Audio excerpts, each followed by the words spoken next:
Hi, my name is Crystal Santos, and I will be talking about the 4 points from this week. So, the first question was, what is the social model of disability? And the social model is what society has made people and how the society has shaped their lives that for the people that have disabilities. So I really liked the scope video and I liked the animation. I liked the animation from James Clark because it really put it into perspective just how the world would be totally different if, like, say everyone was in a wheelchair, like just like that animation had.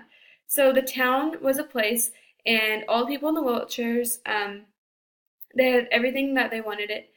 How they wanted it. So they had the ceilings lower, and there were no problems. But then when the people with the able bodies came into the picture, there was all of a sudden a problem. So the main point of that video was that there was nothing wrong with them, but the society just excluded them, and that's how our society has became.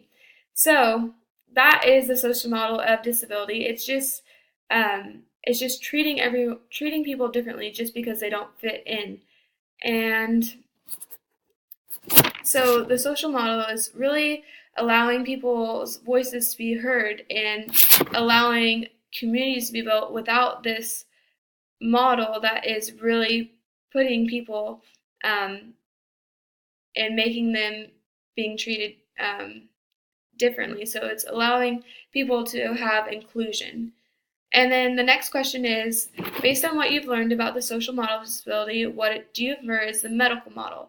So growing up, I had a mom that was a nurse, so there were a lot of medical terms always thrown out, and I was always hearing about her work.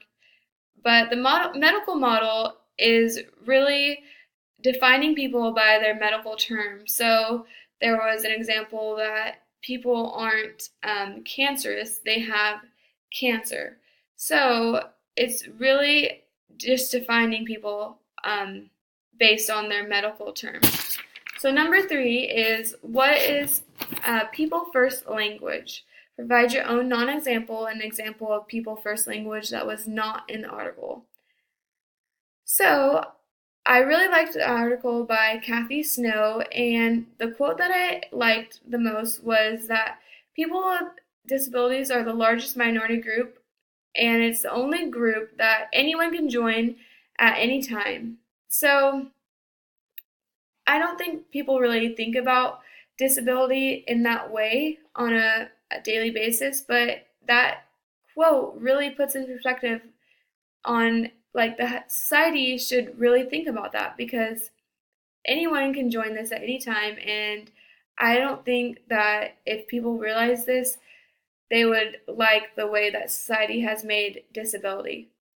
And then the people first language is putting the person before the disability. So there was a lot of examples, and it's really learning how to make the society's language um, to be putting the person before the disability. So one that I came up with is, he is not epilepsy, he has seizures. And it's really important to put the person before the disability. So number four is, what is the importance of the models of disability? I think the importance is that people should see um, like how society has made disability and really get a good look at that and think about it for a few minutes.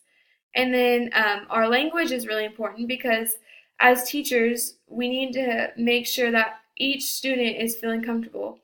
And I really like Stella Young's point when she talked about inspiration and how we're expecting people with disabilities to inspire us, but they're just living their lives, and we should just um, not objectify people the way that society has. And then we always need to make sure our expectations of people with disabilities are set high, just like anyone else. Okay, thank you.